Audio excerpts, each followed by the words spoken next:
જય શ્રી રામ અને good morning. ઘણા દિવસો પછી વ્લોગ ચાલુ કર્યો.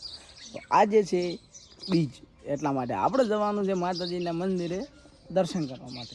તો ચલો જઈએ માતાજીના મંદિરે દર્શન કરવા. ઘણા દાડે વ્લોગ ચાલુ કર્યો એટલે થોડી ઉત્સાહ છે અંદરથી વ્લોગ બનાવવાની. તો ચલો જઈએ માતાજીના મંદિરે, અગરબત્તી બીજી કરીએ કન્ટિન્યુ. તો હાલમાં તો હવે નીકળી ગયા છીએ આપણે માતાજીના મંદિરે જવા માટે. ને તમે જોઈ શકો છો ફોમર્યું છે માતાનું મંદિર. આપણે એ જવાનું છે. અને તમે કહેતા હશો કે બાલની હેરસ્ટાઈલ છે આમ થઈ ગઈ છે. તો બાલ હમણાં થોડા ઝીલ્યો છો એટલે બાલ પલળી જશે, એટલે થોડા ભીના ભીના રહેશે. અને હમણાં સુકાશે એટલે થઈ જશે બાબલા દેવો હું થઈ જઈશું, બાલ નહીં થાય. હવે નીકળી ગયો છું. ચલો માતાજીના મંદિરે ડાયરેક્ટ તમે દર્શન કરીને. તો હવે મંદિરમાં એન્ટ્રી લઈ લીધી છે. તો ચલો દર્શન કરી વાળીએ. તો ફાઇનલી મિત્રો દર્શન બીજા કરી વાળ્યા છે ને વાગી રહ્યા છે 9 જેવા. અને થોડી ભૂખ બીજી લાગી ગઈ છે. તો ચલો જીમબાવાળો પ્રોગ્રામ ડન કરીએ.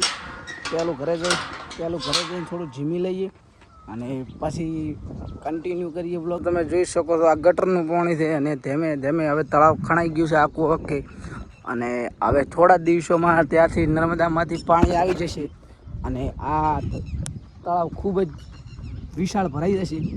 તમે એમાં કોઈક ચેલેન્જ આપણે કરીશું, તમે કોમેન્ટ કરી દો તો એમાં આપણે કોઈક ચેલેન્જ કરીશું. તો હવે મળું ઘરે જઈને. તો ફાઇનલી મિત્રો આપણે વ્લોગ હમણાં કેટલા શીખ દાડા છે મને ખબર નહીં, 4-5 દાડા છે. તાર વ્લોગ આપણે એ કીધું હતું કે પછી મળીએ, પણ પછી ટાઈમ જ ના મળ્યો. કારણ કે mini vlog edit, comedy vlog edit બનાવવાના સ્ક્રિપ્ટ, એટલા માટે ટાઈમ ના મળ્યો. ને હવે નીકળી ગયા છે ગેળા હનુમાન દાદાના મંદિરે દર્શન કરવા માટે. તો ભેગા કોણ છે થોડું. ફાઇનલી હવે આપણે નીકળી ગયા છે ગેળા સાઈડ ને ભાઈબંધ ભેગા છે. તમે મુલાકાત કરાવી. શું નામ ભાઈ તમારું? અલ્પેશ રબારી. એક રવિ રબારી. તમે ભાલ્યા પરા. તો હવે કન્ટિન્યુ આગળ તમને બતાવીશું કોણ ભેગું છે. તમારું નામ બોલી જાઓ ફટાફટ. આપો પા તમારું બોલી જાય છોકરું. ગૌતમપુરી તમારું બોલી જાઓ. કપસા. તો ચલો હવે ડાયરેક્ટ જઈએ આપણે ગેળા અને અહીંયા દર્શન કરીએ. ખાલી તમારો ભાઈ છે એવો તમને ખબર હે? આ તો સંપલે પહેરી નહીં જતો, એટલો મોટો ભગત છે હનુમાનનો. તો ફાઇનલી મિત્રો જેટલે પહોંચ્યા શીકરી ખબર નથી, મોટા તળાવમાં પણ તળાવ છે નહેર છે કેનાલે પહોંચ્યા હતા. અને થોડી હાલત ટાઈટ વાળી થઈ ગઈ. પગ બધું ભંબા મળ્યું હતું. હે મોળું તારે હનુમાન દાદો બેળે આવશે.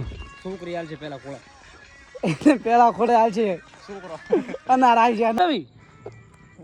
શું આ તો કેનાલે પડી ગયા એમ ઊંઘ ના આવે ને ઉભા થઈ દો. એટલે ગેળા પોકી ગયા છે આપણે. થઈ દો બંકો બાપથી ઉઠશો તો હવે ભગવદ્ ગીતા પટી ગયો. શું વાસો તો હનુમાન ચાલીસા દેખવા ના વાસવાની હોય. ઊભા તો સાહેબ. તો હવે દર્શન બીજા કરી લીધા છે અને થોડા મહાત્માને પૂછો. શ્રીમાં ઓલો બોસે શું કહો છો તમે? ભગવદ્ ગીતા. એટલે એ હનુમાન ચાલીસા યાર શું તમે યાર આવડે કોઈ? હા બોલ દો.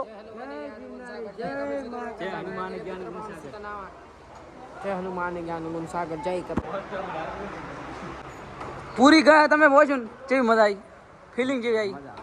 હે શું નામ છે? હનુમાન ચાલીસા. તો હું એટલી વિનંતી કરજો કે ઘેડા આવજો ને હનુમાનના દાદે આવજો, બધાની એકાઈ થઈ જશે.